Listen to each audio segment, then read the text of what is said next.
আসসালামু আলাইকুম, সবাইকে রাহিস ক্রিয়েশনাল বক্সে স্বাগতম। সবাই কেমন আছেন? আশা করছি সবাই অনেক ভালো আছি। আজকে ভাবছি আপনাদের সাথে আমার আম্মার হাতের একটি রেসিপি শেয়ার করব। সেজন্য রান্নাটা শুরু করে দিয়েছি। প্রথমে আমি এখানে দিয়ে দিয়েছি তেল যখন গরম হয়ে এসেছে তখন এখানে দিয়ে দিয়েছি পেঁয়াজ কুচি এবং কাঁচামরিচ ফালি করে কেটে নিয়েছি। এখনও কিন্তু আপনাদেরকে নাম বলিনি, তাই না? আমি আজকে রান্না করব শসা, নারকেল এবং মাছ দিয়ে একটা তরকারি, যেটা খেতে কিন্তু অনেক সুস্বাদু হয়। এটা কিন্তু আমার মায়ের হাতের রেসিপি, তাই ভাবছি আপনাদের সাথে এটা শেয়ার করব। এটা খেতে কিন্তু অনেক মজা। অনেকেই তো অনেকভাবে শসা খেয়ে থাকেন, আমার রেসিপিতে একবার হলেও ট্রাই করে দেখবেন। আশা করছি এটা কিন্তু অনেক ভালো লাগবে। যাদের বাসায় নারকেল আছে, নারকেলটা আগে ব্লেন্ড করে নেবেন।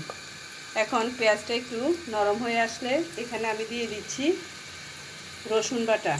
এখানে আমি দিয়ে দিচ্ছি 1 চামচ, অর্থাৎ চায়ের চামচে 1 চামচ রসুন বাটা, 1/2 চা চামচ আদা বাটা।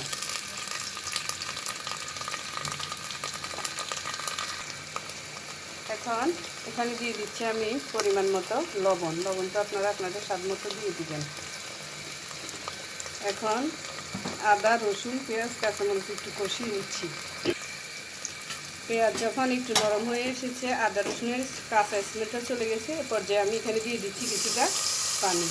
এখন সকল মশলা দিব। এখন এখানে দিয়ে দিচ্ছি আমি হলুদের গুঁড়ো। যেহেতু আমি কাঁচামরিচ দিয়েছি সেজন্য আমি এখানে কিন্তু মরিচের গুঁড়োটা ব্যবহার করব না। এখন এখানে দিয়ে দিচ্ছি কিছু মশলার গুঁড়ো। মশলাটা যখন কষানো হয়ে গিয়েছে, এ পর্যায়ে আমি দিয়ে দিচ্ছি নারকেল। এখানে দেখতে পাচ্ছেন একটা গোল চামচ নিয়ে 1 চামচ এবং আরও 1/2 চামচ নারকেল বাটা দিচ্ছি।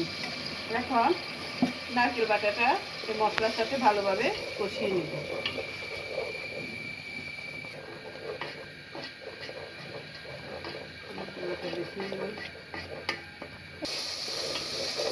নারকেল কষে এসেছে, দেখতে পাচ্ছেন তেল কিন্তু উপরে উঠে গেছে। আমি নারকেলটা আর একটু পানি দিয়ে ভালোভাবে কষিয়ে নিয়েছি। নারকেল এবং মশলাটা থেকে যখন তেল ছেড়ে দিয়েছে, এই পর্যায়ে আমি দিয়ে দেব কেটে রাখা সেই শসা।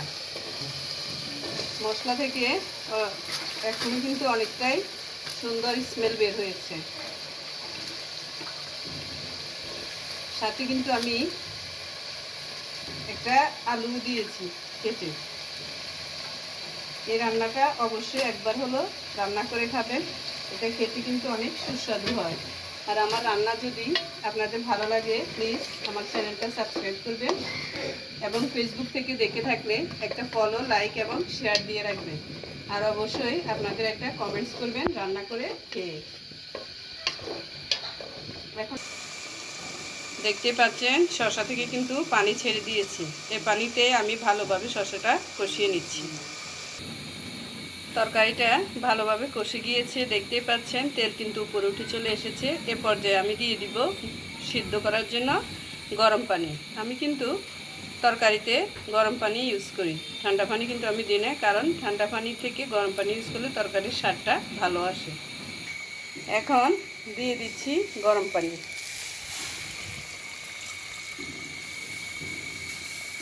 এই পানিতেই কিন্তু আমার রান্নাটা হয়ে যাবে। এখন পানি বেশি দেখা গেল এটা কিন্তু কমে যাবে সিদ্ধ হয়ে।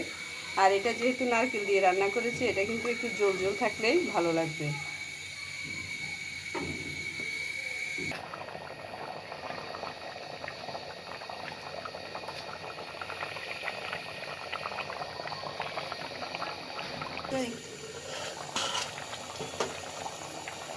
ঝোল অনেকটাই শুকিয়ে এসেছে আমার।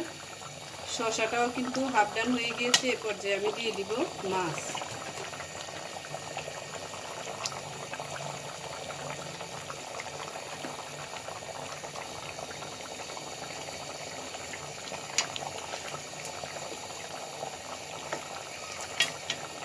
ধনিয়া পাতা দিয়ে দিয়েছি। এখন রান্নাটা আর 5 মিনিট দমে রেখে নামিয়ে নিব। আমার রান্না শেষ, এখন আপনাদেরকে একটু সার্ভ করে দেখাচ্ছি।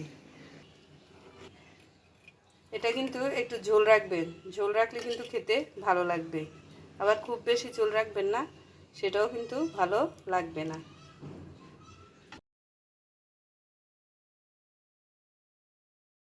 এই যে আমার তরকারি কালারটা কেমন এসেছে।